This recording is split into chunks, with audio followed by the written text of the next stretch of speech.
It was the moment for the main event, Animal Mask against Macadamian Ogre, also known as MAO, a contest for the World Championship title.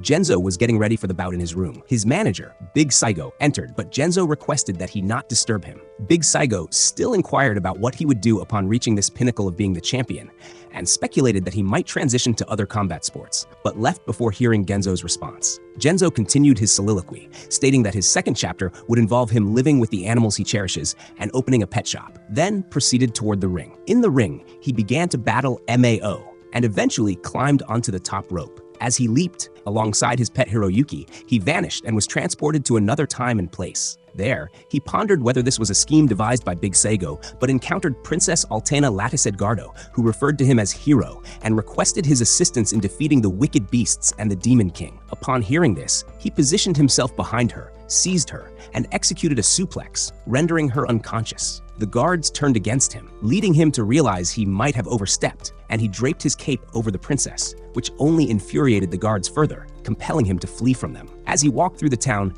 he intended to inquire about his location, but the people were fleeing from him. He deduced that this must be because he was wearing a mask and took it off, believing they would no longer perceive him as someone unusual. But with his nudity revealed, the crowd quickly began to label him a pervert. Misha and Wolfgang von Kraftmann approached him, believing they could sell the unusual creature Hiroyuki. When Genzo spotted Misha, he felt thrilled that she possessed animal ears. But upon seeing Wolfgang, he became even more exhilarated. Noticing his frighteningly excited expression, they attempted to leave, but Genzo lunged at Wolfgang, rubbing his face against his chest and smelling it. They were unable to detach him from Wolfgang, and as he continued to rub and scratch his chest, it felt so pleasurable that he was overcome. Genzo then turned his attention to Misha, but at that moment, he heard a girl weeping and unwilling to be sold. When he looked, he noticed she had wolf ears and felt very excited. He confronted Edgar, the man about to sell Shigure, while Misha cautioned him that Genzo was a threat. In the next instant, Genzo rushed forward and executed a suplex on Edgar. Misha and Wolfgang assisted him in getting back up and began to leave. As he saw her depart,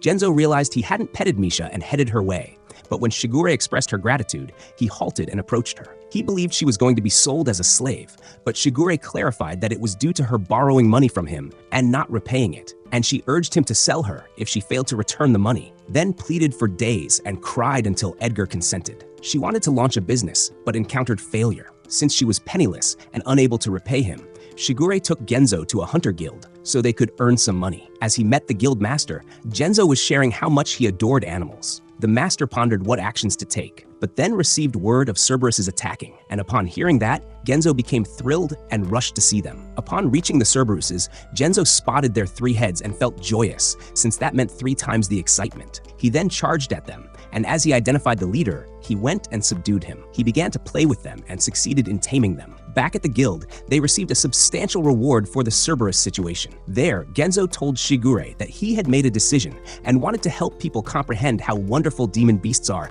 and that they can communicate with one another. Yet, he was oblivious to the complaints surrounding him about the creatures and the injuries and casualties they had recently endured. He informed Shigure that he intended to open a pet shop, but was surprised to find that she didn't know what that was. Genzo clarified that he would nurture the demon beasts and train them so that they could coexist with humans. Although Shigure was somewhat doubtful, she became intrigued upon hearing that he would undertake quests to capture beasts, collect the rewards, and then subsequently train and sell them for profit, effectively doubling his money, prompting her to offer support for the pet shop. Genzo pondered what quest to pursue and noticed a book containing information on beasts. A fellow guild member explained the book's purpose and referred to Genzo as the Demon Beast Killer, a nickname given because of the 5 Cerberuses he had defeated. Angered, Genzo punched him, asserting that he was an animal wrestler, not a beast killer. With a need for quick funds to open the pet shop, they decided to take on the highest rewarding quest to defeat a salamander. Overhearing, Heat Haze, the strongest man in the guild, proposed joining him and his party to split the reward for slaying the salamander. In response, Genzo seized him and slammed him against the wall, warning him never to say something foolish again. Before they left, Shigure noticed Heat Haze's sword lying on the ground and pretended as if it had been forgotten, claiming it as hers. Genzo and Shigure set out to confront the salamander, and he quickly befriended it, naming it Yoshiko. He returned to the guild to collect his reward, where the desk attendant remarked that it was not without reason that he was called the Demon Beast Killer. Genzo promptly punched him, insisting that he refrain from using that title. Misha expressed a desire to venture out and cause some trouble, but Wolfgang, recalling his experience with Genzo, decided it would be wiser for them to remain indoors. At that moment, Genzo and Shigure arrived, startling Wolfgang. Shigure wished to meet Edgar, but since he was unavailable, she left her monthly payment owed to him with Misha. Hanako was perusing a magazine that showcased various desserts. She was then summoned for dinner and was annoyed to find that the meal again consisted of goblin, troll, and orc meat, as she craved something more delicious to eat. Genzo and Shigure's subsequent mission involved some soldier monkeys. Upon encountering them, Genzo retrieved apples from his bag and offered them to the monkeys. Appreciating the treat, they quickly befriended him. Since he had already collected many demon beasts, he started to worry about someone potentially stealing them and realized they needed a secure location.